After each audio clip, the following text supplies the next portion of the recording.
Hey YouTubers, my name is Seb. This is Seb's Supercars. Today I'm covering another common problem with this era of Ferraris, 355s, 360s, 430s, and that's this alarm siren module will fail.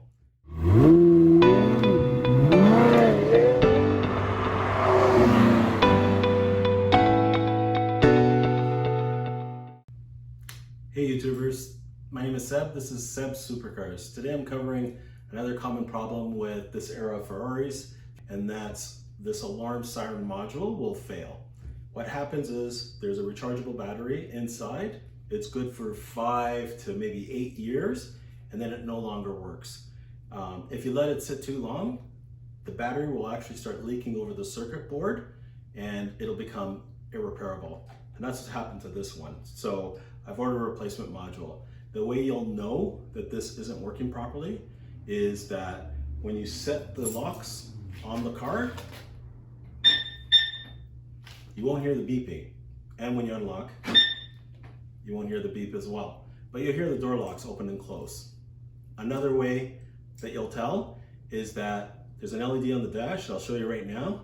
It'll remain solid red when it should be flashing and off. So on this cluster of buttons, there's an LED that'll be off when the door is unlocked. And then when locked, it should flash red.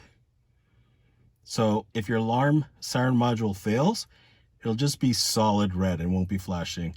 A lot of people purchase these cars and don't even realize that there's a problem because everything functions normally, except the alarm siren is actually not working.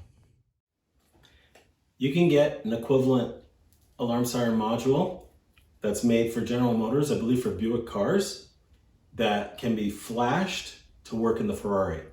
There are people on Ferrari chat that'll do that for you. It cost me $300 compared to buying the Ferrari original for $1,000 to $1,200. So I saved quite a bit of money to do that. Unfortunately, my unit was too far gone to repair.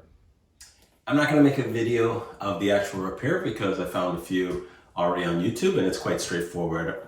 All I'll explain is that the alarm siren module is located right about here underneath the driver's side front fender, and the access to it is through the front trunk, and you'll have to remove the inner panels of both the fender side of the driver and also just in front of the dash, and then you'll have to cut the vapor barrier behind that and then repair it afterwards with some high quality duct tape and a little bit of maneuvering to get to the alarm module. There's just 1 or 2 nuts as far as I remember. It's just plug and play and it goes right again under here, and then just put everything back together.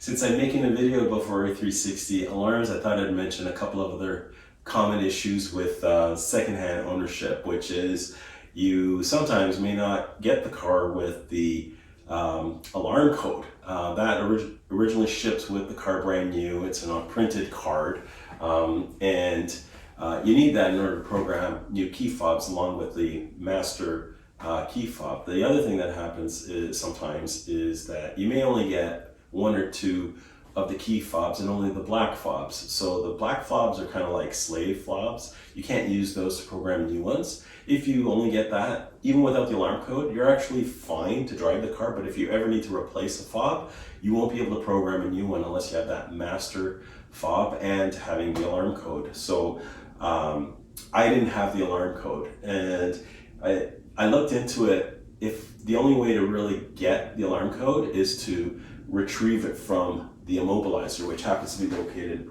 behind the carpeted panel and the driver's seat, just with the bank of ECUs. Ferrari's not going to retrieve that for you, and replacing the immobilizer to get a new alarm code from Ferrari is astronomical. $2,500 Canadian, about $2,000 US. So I wasn't about to do that. I found someone on Ferrari chat that was able to retrieve the alarm code from the immobilizer. So I had to remove it from the car. And they actually programmed a custom code for me that I would remember, which was great. So I did both of that. I sourced the alarm siren and had them reprogram my immobilizer alarm code at the same time. And they also printed me a new card, you know, that looked officially like the original Ferrari code. So that's another common issue that happens. And if you have that alarm code and you have the master fob, which is red colored, you can program other key fobs as well. That's it for this video. Please subscribe to my channel, hit the like button so you can watch other content about me and my journey with this beautiful Ferrari 360 Modena. Once again, I'm Seb and this is Seb's Supercar. Thanks for watching.